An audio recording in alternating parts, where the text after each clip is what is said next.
বিশ্বের দুই শক্তিধর দেশ হলো রাশিয়া এবং আমেরিকা।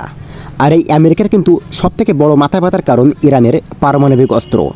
আমেরিকার অভিযোগ ইরান গোপনেই পারমাণবিক অস্ত্র তৈরি করছে। তবে সত্যি কি ইরান পারমাণবিক অস্ত্র তৈরির দ্বারপ্রান্তে রয়েছে কি?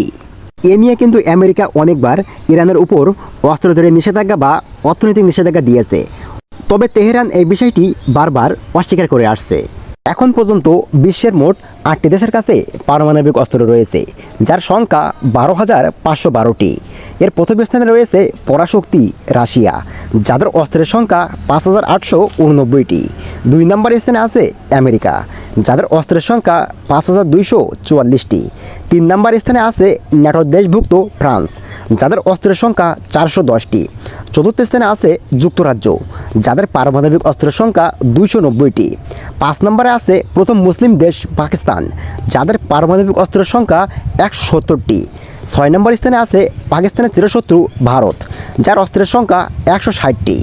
এরপরে 7 নম্বর স্থানে আছে দখলদার ইসরায়েল বাহিনী, যাদের পারমাণবিক অস্ত্রের সংখ্যা 90টি। সর্বশেষ স্থানে রয়েছে কিং জং উনের দেশ উত্তর কোরিয়া, যাদের পারমাণবিক অস্ত্রের সংখ্যা 20টি। তবে এক্ষেত্রে ইরানের কতটি পারমাণবিক অস্ত্র আছে তার তথ্য কিন্তু এখনও পাওয়া যায়নি।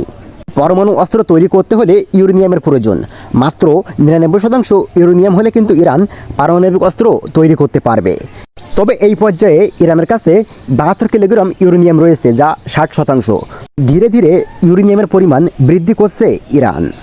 ইরানের সর্বোচ্চ ধর্মীয় নেতা আয়াতুল্লাহ আল খামেনি বলেন, ইরান যদি অস্ত্র তৈরি খেলাতে মেতে ওঠে তাহলে পৃথিবীর কোনো দেশের শক্তি নেই ইরানকে থামিয়ে রাখার। ইরান চাইলে কিন্তু পারমাণবিক অস্ত্র তৈরি করতে পারে। এদিকে ইরানের পরমাণু গবেষণা কেন্দ্রের প্রধান তালাব বলেন, ইসরায়েল যদি ইরান ভূখণ্ডে হামলা করতে চায় তাহলে কিন্তু পাল্টা হামলার জন্য ইরান পারমাণবিক অস্ত্র তৈরি করবে। আর এই মুহূর্তে ইরানের পরমাণু কেন্দ্রগুলো আছে সম্পূর্ণ সুরক্ষা এবং নিরাপদ।